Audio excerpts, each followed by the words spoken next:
സുഹൃത്തുക്കളെ, everything happiness ചാനലിലേക്ക് സ്വാഗതം. വെസ്റ്റ് ഏഷ്യയിൽ തീവ്രയുദ്ധം നടക്കുകയാണ്. 14 ദിനമായി ഇറാൻ, ഇസ്രയേൽ, US യുദ്ധം ഘടിപ്പിച്ച് ഹോർമോസ് സമുദ്ര ഇടനാഴി അടച്ചിടുമെന്നാണ് ഇറാൻ ഇപ്പോൾ അമേരിക്കയെ ഭീഷണിപ്പെടുത്തിയിരിക്കുന്നത്. ഇത് ലോകരാജ്യങ്ങളെ ഭീഷണിപ്പെടുത്തുന്നത് ഒരു സംഭവമാണ്. ഇന്ന് നമുക്ക് സ്ട്രെയ്റ്റ് ഓഫ് ഹോർമോസ് അല്ലെങ്കിൽ ഹോർമോസ് കടലിടുക്കിനെ പറ്റി നമുക്ക് ഇന്ന് ചർച്ച ചെയ്യാം. സ്ട്രെയ്റ്റ് ഓഫ് ഹോർമോസ് അറേബ്യൻ സീയിലെ ഗൾഫ് ഓഫ് ഒമാനും പേർഷ്യൻ ഗൾഫ് ഉൾക്കടലുമായി ബന്ധിപ്പിച്ചിട്ടുള്ള സമുദ്ര ഇടനാഴിയാണ്. സ്ട്രെയ്റ്റ് ഓഫ് ഹോർമോസിൽ കൂടി മാത്രമേ കപ്പലുകൾക്ക് പേർഷ്യൻ ഗൾഫിലേക്ക് പ്രവേശിക്കാൻ കഴിയുകയുള്ളൂ. ഒരു 21 മൈൽ സ്ട്രെച്ചാണ് ഇത്. ഇതിലൂടെ മാത്രമാണ് കപ്പലുകൾക്കും എണ്ണക്കപ്പലുകൾക്കും ഗ്യാസ് കാരിയറുകൾക്കും ഗ്യാസ് ടാങ്കറുകൾക്കും ഒക്കെ പേർഷ്യൻ ഗൾഫിലേക്ക് പ്രവേശിക്കാൻ സാധിക്കുകയുള്ളൂ. അതിനാൽ പേർഷ്യൻ ഗൾഫ് വ്യാപാരവും എണ്ണ വ്യാപാരവും മെയിനായി ഹോർമോസ് കടലിടുക്കിലൂടെയാണ് വ്യാപാര കപ്പലുകൾ, എണ്ണ ടാങ്കറുകൾ, യുദ്ധക്കപ്പലുകൾ അല്ലാതെയുള്ള മറൈൻ വെസലുകളൊക്കെ പേർഷ്യൻ ഗൾഫിലേക്ക് സഞ്ചരിക്കുന്നത്. ഇത് വളരെയധികം വ്യാവസായിക പ്രാധാന്യമുള്ള ഒരു ലോകപ്രശസ്തമായ കടലിടുക്കാണ് strait of Hormuz. Strait of ഹോർമോസിൻ്റെ നോർത്ത് ഭാഗം ഇറാനും സൗത്ത് ഭാഗം ഗൾഫ് ഒമാൻ്റെയും ആണ്. ഇതിനിടെയുള്ള ഇടനാഴികയാണ് ഈ strait of Hormuz. Strait of ഹോർമോസിൽ കൂടെ ആഴം കുറഞ്ഞ ഒരു കടൽ ഭാഗമാണ് ഇത്.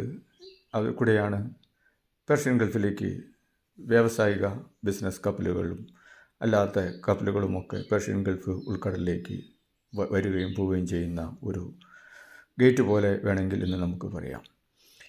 അത് തടഞ്ഞ് ലോകവ്യാപാരം മന്ദീപിപ്പിക്കുകയാണ്. ലോകവ്യാപാരം സാമ്പത്തിക സ്ഥിതി തകിടം മറിക്കുകയാണ് ഇറാൻ്റെ ലക്ഷ്യം. അവർ അതിനാണ് അത് അടച്ചിടുമെന്ന്, മൈൻ വിതറി അടച്ചിടുമെന്ന് പറയുന്നത്. അതിന് അത്യാധുനിക മൈൻ കടലിനടിയിലും നടുക്കും പൊങ്ങിക്കിടക്കുന്ന വിധം ആങ്കർ ചെയ്തും ഒക്കെ അല്ലാതെയും സ്ഥാപിക്കുന്നു.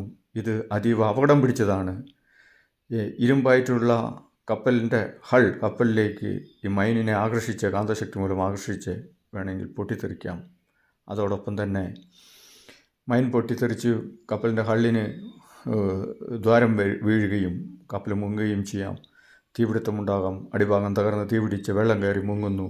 ഇത് കപ്പൽ ചാലിന് തടസ്സം വരുന്നു. അതേപോലെ തന്നെ ഭയങ്കരമായ പൊല്യൂഷൻ ഉണ്ടാകാം.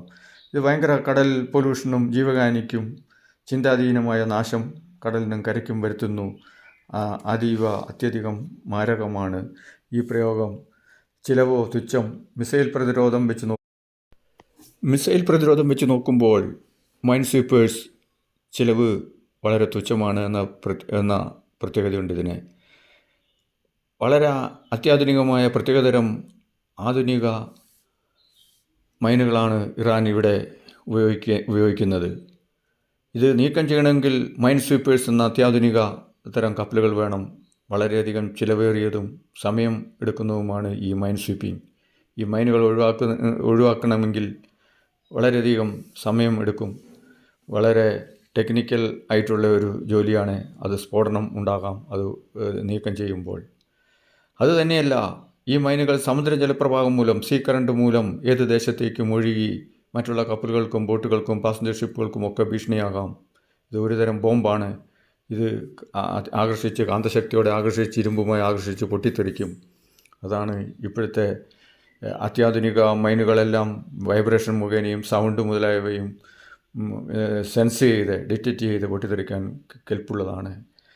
ഇതാണ് ഇറാൻ ഇപ്പോൾ ചെയ്തുകൊണ്ടിരിക്കുന്നത്. ഇത് ഭയങ്കര ആപത്താണ്. കപ്പലുകളെയും ബോട്ടുകളെയും ഒക്കെ ഇത് നശിപ്പിക്കും. അതാണ് ഇറാൻ, ഇസ്രയേൽ, അമേരിക്ക, ഹോർമോസ് കടൽ മൈൻ യുദ്ധം.